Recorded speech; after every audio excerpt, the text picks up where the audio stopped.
বোন বোন আর বোন, তুমি তোমার ওই সৎ থাকো, আমাকে বিয়ে করার স্বপ্ন দেখো না দিয়া। তুমি ছোটবেলায় বাবা মারা যাওয়ার পর সৎমা ওকে আমার কাছে রেখে নিয়ে পালিয়ে গেছে, সেই থেকে ওকে আমি মানুষ করবো। দিয়া জিয়া দিদি, কি হয়েছে বল? এই দিদি, আমি না এটা ছেলে রেখে আমি মত দেবো না।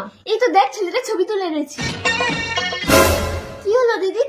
আমি ওকে লজ্জায় বলতে পারিনি, তুই একটু প্লিজ। না, ছেলেটা একদম ভালো না জিয়া। আমি তোমার সৎ বোন বলে তুমি আমার একদম ভালো চাও না। ছেলের সাথেই আমি তোর বিয়ে দেবো। অসম্ভব, তোমার বিয়ে করতে পারবো না দিয়া। তার মানে তুমি আমার শরীরটাকে সারা পৃথিবীতে আর কাউকে পেলে না তোমার বোনের জন্য?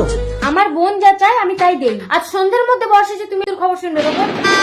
দিদি, আমি ভাবতে পারছি না আজ আমার রূপনের সাথে বিয়ে হবে। অবশ্য দিয়ে তোকে খুশি করতে চাইবো, কিন্তু নিজের হাসি বন্ধ করে কাউকে খুশি করার দরকার নেই। রূপন এই তাড়াতাড়ি বসো, বিয়ের লগ্ন বয়ে যাচ্ছে। দাঁড়াও দাঁড়াও দাঁড়াও। এ বিয়ে হবে পরে তুমি আমাকে এই দিদির কাছে রেখে অন্য লোক নিয়ে পালিয়ে গেছিলে। সেদিন থেকে দিদি আমাকে ছেলে দেখে বিয়ে দিচ্ছে, আর তুমি কোন সাহসে এসে বিয়েটা আটকাচ্ছ? বাড়িতে ছিলাম ততদিন ওর উপর অত্যাচার করেছি, কিন্তু তুই তো ওকে জীবন্ত লাশ বানিয়ে দিচ্ছিস। দীপা নিজের ভালোবাসাকে তোর হাতে তুলে দিচ্ছে। না না, পাত্র পাত্রীর অমতে বিবাহ বিয়ে হবে। দিদি, মালাটা ধর। নাও জামাই বাবু। যদি অং হৃদয়ং মামা। মন্ত্র পড়া